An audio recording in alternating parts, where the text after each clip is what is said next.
Wild life park keeper کی زندگی میں ایک دن جیسے ہی وائلڈ لائف پارک پر سورج طلوع ہوا کیپر میاں نے اپنے دن کا آغاز ابتدائی چکروں سے کیا، جانوروں کو چیک کیا اور جانے پہچانے چہروں کو سلام کیا۔ نیند والے سرخ پانڈوں سے لے کر مرکتوں کو الرٹ کرنے تک ہر ایک ملاقات معمول اور تعلق کا احساس دلاتی ہے۔ فیڈنگ سینٹر میں اس نے ہر جانور کی ضروریات کے مطابق کھانا تیار کرنے میں مدد کی، تازہ پھل، گوشت اور سپلیمنٹس کو احتیاط سے ناپا گیا۔ ایک بار ناشتہ پیش کیا گیا، یہ صفائی کا وقت تھا۔ میاں جھاڑی ہوئی دیواریں، تازہ پانی اور یقینی رہائش گاہیں محفوظ اور آرام دہ ہیں۔ بعد میں اس نے صحت کی بنیادی جانچ، جانوروں کے رویوں کا مشاہدہ کرنے اور معمولی طبی طریقہ کار کی حمایت میں مدد کی۔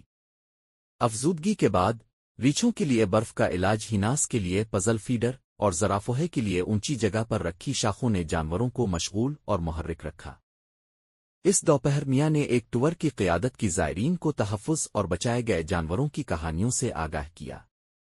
اس کے بعد اس نے اپنی ٹیم کے ساتھ آنے والی دیکھ بھال کی منصوبہ بندی کرنے اور نئے لنکس کی آمد پر تبادلہ خیال کیا۔ جیسے ہی شام ڈھلی، میاں نے اپنے آخری چکر لگائے، ہر جانور کو چیک کیا اور بہتری کو نوٹ کیا، خاص طور پر لیو شیر جو اس صبح سے زیادہ جاندار لگ رہا تھا۔